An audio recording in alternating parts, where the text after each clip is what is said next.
नमस्ते दोस्तों, मनमोहक हिंदी कहानियाँ चैनल में आप सभी का स्वागत है। आज की हमारी कहानी है शादी की मिठास। आपको हमारी कहानी पसंद आती है तो वीडियो को लाइक और चैनल को सब्सक्राइब जरूर कीजिएगा। अम्मा की आवाज़ तेज़ से और तेज होते हुए कमरे के बाहर बने बरामदे को चीरते हुए कमरे का दरवाज़ा पार करते हुए मेरे कानों तक आ पहुंची थी। मैंने कंबल के एक कोने से दाएं कान ढकते हुए बाएं कान को तकिए में दबाने की कोशिश तो की, हालांकि कुछ फ़ायदा नहीं हुआ। ये जगा नहीं अभी तक। गुड्डू, ओ गुड्डू, जगो बेटा, ये पीला कुर्ता दे देना इसको पहनने को। माँ की आवाज़ ठीक मेरे बिस्तर के बगल से आ रही थी। मैं एकदम सांस साधे लेटा रहा। अच्छा लग रहा है ये रंग तुम पे। चूड़ियों के बीच में वो दो मोटे वाले कंगन भी पहन लेती। खैर, जैसी तुम्हारी इच्छा। इसको जगा के बैठक में भेजो तुरंत। माँ के जाते ही मैंने धीरे से एक आंख खोलकर कंबल की खिड़की से देखा। मेरी नई नवेली पत्नी स्नेहा ड्रेसिंग टेबल के सामने बैठी पूरे मन से तैयार होने में लगी हुई थी। मैंने बड़ी मुश्किल से हंसी रोकी। अब तैयार होने में बचा क्या था? चटक पीली साड़ी, लाल बॉर्डर वाली, बालों में अनगिनत पिनों के सहयोग से बना भारी भरकम जूड़ा, नेकलेस, चूड़ी। हालांकि चेहरा मुझे दिख नहीं रहा था। मेहनत तो वहाँ भी हुई होगी, लेकिन आज है क्या? शादी के बाद वाली सारी रस्में, पूजा पाठ सब तो हो चुका। सुनिए नीरज, आप जाग रहे हैं, मुझे पता है। स्नेहा ने गर्दन घुमाई। ये कुर्ता माँ जी दे गई हैं। आपको तैयार होकर बैठक में आने को बोला है तुरंत। मैं गलत नहीं था। चेहरे पर भी बहुत कुछ किया गया था। ठीक भी है, इतने बड़े मेकअप किट में मायके से आए किसी भी सामान के साथ अन्याय नहीं होना चाहिए। आज कोई पूजा है क्या? मैंने जमाई रोकते हुए पूछा। नहीं, वैसे तो परसों लेने आते पापा, लेकिन आज का मूड निकला पग फेरों का, तो अभी पापा और भैया आ रहे हैं मुझे लेने। आखिरी दो शब्दों पर वह भी रुकी और मैं भी। उसके बाद मैं और देर तक उससे आंखें नहीं मिला पाया। परसों ही हमारी शादी हुई थी और कल विदा होकर स्नेहा मेरे घर, मेरे जीवन में आ चुकी थी, लेकिन दो चार शब्दों से ज़्यादा हमारी बातचीत नहीं हुई थी। मैं क्या कर रहा था मुझे खुद भी नहीं पता था। यह शादी मेरी मर्जी से नहीं हुई थी। ना मुझे स्नेहा पसंद आई थी, ना बात बात पर धन दौलत गिनाते उसके पिताजी। मुझे कोई मतलब नहीं था उनके एकड़ों तक फैले खेतों से, ना उनके बंगले से, ना उनके दरवाजे पर खड़ी गाड़ियों की कतारों से, ना उनके घर की सोने से लदी गुड़ियों से, जिनमें से एक गुड़िया माँ मेरे लिए पसंद कराई थी। आप लेने आएंगे ना? स्नेहा माँ के कहे अनुसार कंगन पहनते हुए पूछ रही थी। आप नहीं आएंगे तो मैं वापस नहीं आऊँगी। मन के एक कोने से आवाज़ आई, मुझे कोई फ़र्क भी नहीं पड़ेगा। स्नेहा अपने मायके कानपुर जा चुकी थी और मैं अपराध बोध के दलदल में, जहाँ मैं सांस भी नहीं ले पा रहा था, लेकिन वहाँ से निकलना भी नहीं चाह रहा था। शाम को अपने दोस्त विनोद को घर बुला लिया था, लेकिन वह बजाय मुझे समझने के मुझे और उलझा रहा था। हालत देखो अपनी। कौन कहेगा 2 दिन पहले शादी हुई है तुम्हारी? मुझे तो कुछ समझ नहीं आ रहा गुरु। कोई जबरन सिर पर तलवार लटकाकर या बेहोश करके तो शादी कराई नहीं गई तुम्हारी। अब यह सब क्या नाटक है? बात वो नहीं है यार। खैर, तुम नहीं समझ पाओगे। मैं अपनी ही घुटन से आज़ाद होना चाह रहा था। वह घुटन जो मुझे हर पल और तेज़ी से अपनी गिरफ्त में लेती जा रही थी। सब ठीक है ना? विनोद चाय पीते हुए मुझे अजीब तरह से देख रहा था। हाँ, सब ठीक है। कुछ बताना है। मैंने एक लंबी सांस लेकर बोलना शुरू किया। तुमको मालूम है, मैं इस शादी के लिए तैयार नहीं था। माँ पापा को सब कुछ बहुत पसंद आ गया था। मुझे हाँ करनी पड़ी। हाँ पता है, आगे बोलो। दरअसल बात यह है कि मैंने शादी को लेकर यह सब सोचा ही नहीं था। जो सोचा था वह हुआ ही नहीं। चाय की आखिरी घूंट गटकने के साथ ही मन में रखी असली बात बाहर आ गई। विनोद ने हड़बड़ाकर पूछा, मतलब तुम्हारा कहीं चक्कर चल रहा था? भनक तक नहीं लगने दी यार। चक्कर भी नहीं कह सकते, बस कुछ शुरू हुआ ही था, या पता नहीं शुरू भी हुआ था या नहीं। विनोद को सब बताने के लिए मुझे भी उस बीते समय में जाना पड़ा जहां मैं जाने से कतरा रहा था। करीब 1 साल पहले की बात थी। हमारी कंपनी की मीटिंग महाबलेश्वर में थी। कई शहरों से लोग वहां आकर इकट्ठा हुए थे। अलग अलग जगहों से अलग अलग तरह के लोग। दिन भर चली उबाऊ मीटिंग के बाद करीब 4 बजे हमारा ग्रुप घूमने निकला तो पांव ठिठक गए। कैसा माहौल था!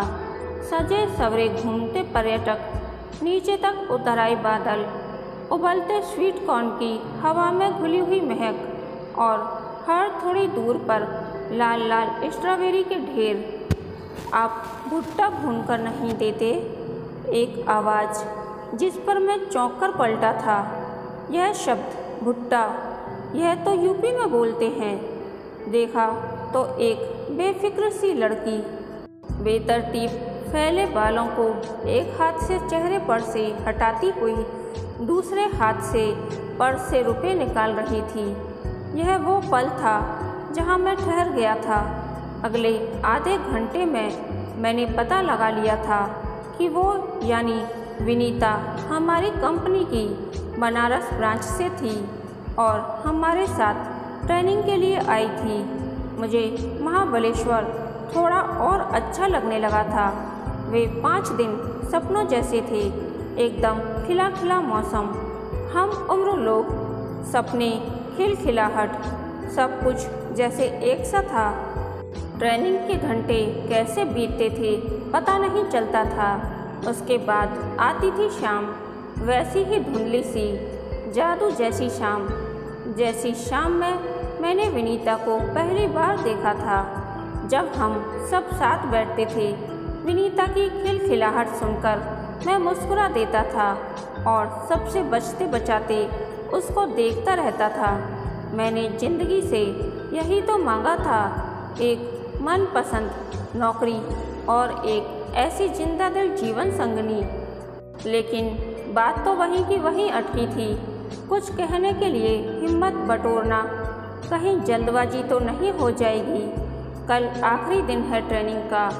आज शाम को हम लोग यहाँ पर एक झील है, वैष्णो लेक, वहाँ चलेंगे। विनीता ने एक दिन डिनर पर ऐलान किया। मैंने गौर से देखा उसे। कितनी चंचल, खुश मिजाज, आत्मनिर्भर, आत्मविश्वास से भरी हुई। मेरी किस्मत मुझ पर मेहरबान होगी भी या नहीं, मुझे इंतज़ार था अगले दिन का। मैं तुमसे कुछ बात करना चाहता हूँ विनीता, मैंने अगले दिन उसी झील के किनारे धीरे से कहा। बाकी सारे लोग फ़ोटो खींचने में व्यस्त थे। क्या हुआ, बोलो। अच्छा सुनो, पहले बोटिंग कर लेते हैं। वो देखो, जनता हल्ला मचा रही है। वह मेरी बात को जैसे अनसुनी करती हुई नाव की तरफ भागी। मैं कटकर रह गया। तो तुमने कुछ भी नहीं कहा? विनोद के पूछते ही आज में वापस आया, वह आज जिसमें मैं एक शादीशुदा आदमी हूँ। नहीं, मैंने कुछ नहीं कहा। मुझे लगा थोड़ी जल्दबाजी हो जाएगी। फिर विनोद ने उत्सुकता से पूछा, फिर क्या, ट्रेनिंग खत्म? हम लोग अपने अपने शहर वापस लौट गए। मुंबई आकर भी मेरी सबसे बात होती रही, विनीता से भी। मैं थोड़ा और वक्त देना चाहता था, इस रिश्ते को थोड़ा और समझना चाहता था। फिर एक दिन विनीता का फ़ोन आया। मैं बताते हुए थोड़ा परेशान होने लगा था। इतनी ठंड में भी एक बेचैनी सी होने लगी थी। मैंने एक थकी हुई आवाज़ में बात पूरी की। उस दिन जब विनीता का फ़ोन आया, खुशी उसकी आवाज़ से साफ झलक रही थी। उसने बताया करीब 1 साल से वह अपने पापा को मना रही थी। अब जाकर वे माने उसके बॉयफ्रेंड को अपना दामाद बनाने के लिए। विनीता अपनी शादी को लेकर और भी बहुत कुछ बताती जा रही थी। शायद मुझे कुछ सुनाई ही नहीं दे रहा था। बस उस दिन से कुछ बुझ सा गया है अंदर। हर लड़की में मैंने विनीता को ही ढूंढा। मैंने सोच लिया कि एक दूसरी विनीता ही वह खालीपन भर पाएगी। मैं इसीलिए शादी टालता भी रहा, लेकिन फिर माँ भी जिद पर आ गई और स्नेहा से शादी करनी पड़ी। थोड़ी देर मेरे और विनोद के बीच सन्नाटा पसरा रहा। फिर विनोद ने बोलना शुरू किया, देखो नीरज, तुमको पता है ना कि तुमको क्या करना है। सब ठीक करना है और सब ठीक हो भी जाएगा। पता है, शादी ना गुड़ की मिठास होती है, धीरे धीरे घुलती है। घर आकर मन अजीब सा रहा। जेब से मोबाइल निकालकर देखने लगा। स्नेहा की बहन ने व्हाट्सएप के एक ग्रुप हमारा परिवार में मुझे जोड़ लिया था और वेलकम जीजू के नाम से एक संदेश भी भेज दिया था। मन थोड़ा और कसैला हो गया था। ये सब नाटक जरूरी होते हैं क्या? फोटोग्राफर ने शादी की फ़ोटो भेज दी थी। मैंने लैपटॉप पर थोड़ी बहुत देखी, फिर बंद कर दिया। फेसबुक खोला। बहुत देर तक विनीता के प्रोफाइल पर भटक रहा था कि तब तक माँ आ गई। तुम्हें आज स्नेहा को लेने उसके मायके जाना है ना? वही फ़ोन आया था उसके मायके से। मैं माँ की बात सुनकर चिढ़ सा गया। लखनऊ से कानपुर ड्राइव करके जाओ लेने। हाँ नीरज बाबू, जाओ, पति हो आखिर। विचारों की ज्वार भाटा से गुजरते हुए ठीक 2 बजे मैं अपनी ससुराल के दरवाजे पर खड़ा था। स्वागत और चुहल के साथ मुझे सब लोग अंदर ले गए। परिवार के बाकी लोगों के साथ स्नेहा ड्राइंग रूम में बैठी हुई थी। एकदम साधारण सूट, बिना मेकअप, नाम मात्र के गहने। इससे पहले मैंने उसे इस तरह नहीं देखा था। हमेशा अपने वजन से ज़्यादा गहनों और भारी भरकम कपड़ों से लदा हुआ ही देखा था। हमने धीरे से एक दूसरे की ओर देखा। वह धीरे से मुस्कुरा दी। मेरे मन की कोई गांठ जैसे धीरे से खुली। जीजू, आप लोग हनीमून पर कहाँ घूमने जा रहे हैं? स्नेहा दी ने तो कुछ नहीं बताया। सीक्रेट है आप लोगों का। साले सालियों का झुंड मुझे घेर कर हमला कर चुका था। मैंने हड़बड़ाकर स्नेहा की ओर देखा। ऐसा लगा जैसे उन खाली आंखों में भी यही सवाल तैर रहा था। वापस लौटते समय कार में मैंने स्नेहा को सफाई देने की कोशिश की। ऑफिस में बहुत काम है, अभी तो कहीं जाना नहीं हो पाएगा, बाद में देखते हैं। वह बस यूँ कह के चुप रह गई। मैं अपनी नज़रों में थोड़ा और नीचे गिर गया।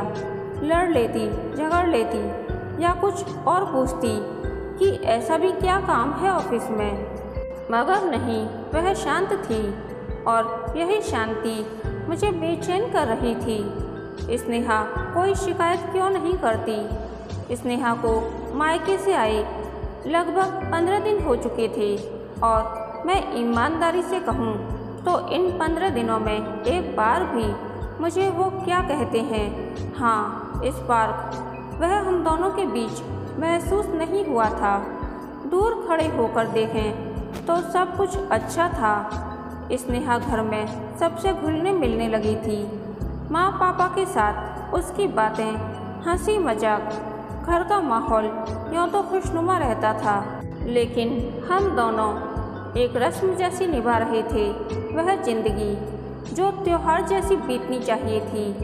ये वाला दुपट्टा ऑनलाइन लिया, डर लग रहा था कटा फटा ना आ जाए। स्नेहा ने बड़े मन से मुझे दिखाया और उतनी ही बेर हुई से मैंने हूँ कहकर बात खत्म कर दी। उस समय मैं फेसबुक पर विनीता की फ़ोटो देख रहा था। आप इस तरह क्यों रहते हैं? लैपटॉप बंद कीजिए, मैं आपसे बात कर रही हूँ। स्नेहा ठीक मेरे सामने आकर खड़ी हो गई थी। मैंने एक नज़र विनीता की फ़ोटो पर डाली, फिर उस स्क्रीन के पीछे खड़ी स्नेहा को देखा। बोलो, क्या बात है? ऑफिस का काम कर रहा हूँ। नहीं करूँ? मैं झुंझला कर बोला। मैं वह नहीं कह रही हूँ, छोड़िए, कुछ नहीं। स्नेहा वह पैकेट उठाकर बाहर चली गई। ये ऐसे पल होते थे जब मैं अपने को बहुत कमज़ोर महसूस करने लगता था। मैं विनीता को क्यों नहीं भूल पा रहा हूँ? स्नेहा को उसकी जगह क्यों नहीं दे पा रहा हूँ? मेरे और स्नेहा के खास नज़दीकी पलों में भी विनीता ही रहती थी क्या मेरे आसपास? इतनी उलझनों के बीच भी जिंदगी मंथर गति से बढ़ी जा रही थी। कभी जी में आता सब कुछ छोड़कर कहीं भाग जाऊं, कभी जी में आता कितना गलत कर रहा हूं स्नेहा के साथ। इस मंदिर के बारे में मैंने बहुत सुना था, सच में बहुत अच्छा है। उस शाम चंद्रिका देवी के मंदिर में आते ही स्नेहा बोली, एक सेल्फी लेते हैं, इधर देखिए। मैं जबरन मुस्कुराया। वह कुछ बोलते बोलते रह गई। अब घर चलें? मैंने मोबाइल फ़ोन में टाइम देखते हुए पूछा। स्नेहा ने नामे गर्दन हिलाई और वहीं सीढ़ियों पर बैठ गई। माहौल में एक सम्मोहन घुला हुआ था। सामने दूर तक फैली गोमती नदी, फूलों से सजी दुकानें और मंदिर से आती आरती की आवाज़। आपसे उस दिन भी पूछा था, आप मुझसे गुस्सा क्यों रहते हैं? स्नेहा ने सीधे मेरी आंखों में झांककर पूछा। ऐसा कुछ नहीं है। मैंने नज़रें घुमा ली। आसमान में सूरज ढलते ढलते एक दिन अपने साथ लेता जा रहा था। मैं पढ़ाई पूरी करना चाहती हूँ, एमए में एडमिशन लेना चाहती हूँ। स्नेहा ने भी अस्त होते सूरज की ओर देखते हुए कहा। अच्छी बात है, मैंने स्नेहा की ओर देखते हुए कहा। उसकी आंखें अचानक सूनी हो गई थीं, होंठ कांपे और धीमी सी आवाज़ आई। मैं अपने मायके जाकर कानपुर से एमए करना चाहती हूँ। आपके पापा मम्मी से भी बात कर ली है इस बारे में, वे तैयार हैं। मैंने चौंक कर उसकी ओर देखा।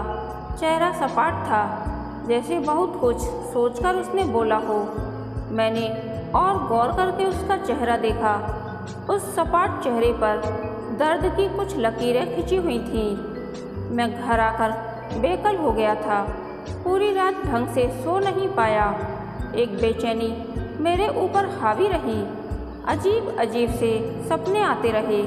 कभी देखता कि स्नेहा और मैं खाना खा रहे हैं, कभी देखता कि कार चलाते समय मैंने उससे कहा सीट बेल्ट लगाओ।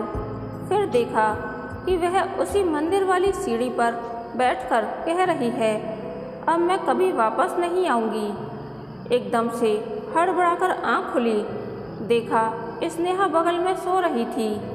मन को सुकून मिला। यह सपना था। यह मेरे साथ क्या हो रहा था? माँ पापा भी इस बात पर तैयार हो गए कि वह कानपुर से एमए करेगी, यानी स्नेहा सचमुच चली जाएगी। मैं तो गलत था ही, शायद इसीलिए स्नेहा भी नहीं जुड़ पाई और इतने आराम से कह दिया कि कानपुर से पढ़ना है। क्या कहा था विनोद ने उस दिन? शादी गुड़ की मिठास है। कैसी मिठास? कहीं भी तो नहीं घुली किसी के भी मन में। सुबह उठा तो सिर भारी था। स्नेहा का फ़ोन बेड पर रखा था। लगातार मैसेज की टुंग टुंग हो रही थी। मैंने खुद को समझाया कि किसी का फ़ोन चुपचाप देखना गलत है, लेकिन रुक नहीं पाया।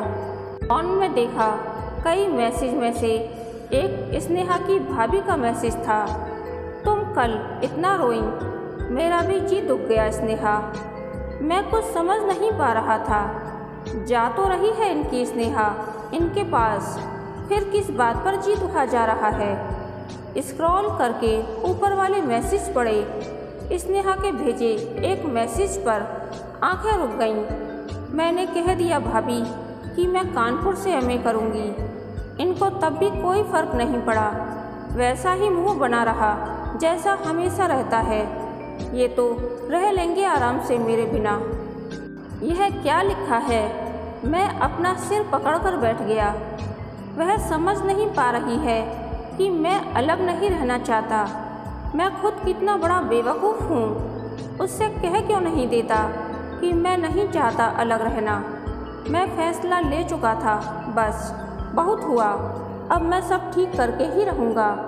मेरा फ़ोन यहाँ है क्या? स्नेहा ने कमरे में आते हुए पूछा। मैंने एक लंबी सांस लेकर स्नेहा को पास बैठने का इशारा किया। मुझसे गुस्सा हो स्नेहा? इतने दिनों में पहली बार इस तरह मैंने उससे बात की थी। पल भर में उसकी आंखें भर आईं। नहीं तो फिर कानपुर क्यों जा रही हो? यहाँ से भी तो एमए कर सकती हो। मैंने धीरे से उसका हाथ पकड़ा। आंसू उसके गाल भिगोने लगे थे। कहीं से भी करूं, क्या फ़र्क पड़ेगा? वह रुंधे गले से बोली। मुझे फ़र्क पड़ेगा स्नेहा, प्लीज़ जाना नहीं। मुझे यकीन नहीं हो रहा था, लेकिन मेरी भी आवाज़ भीग चुकी थी। वह मेरा हाथ पकड़कर फफक कर रो पड़ी। मैंने अपने पास उसको खींच लिया। मन की सारी शिकायतें आंसुओं के साथ निकल रही थीं। हम दोनों रो रहे थे, मुस्कुरा भी रहे थे। हमारी शादी सचमुच गुड़ की मिठास थी जो धीरे धीरे घुल रही थी। कहानी के अंत तक बने रहने के लिए धन्यवाद। यह कहानी आपको कैसी लगी प्लीज़ कमेंट करके बताइए।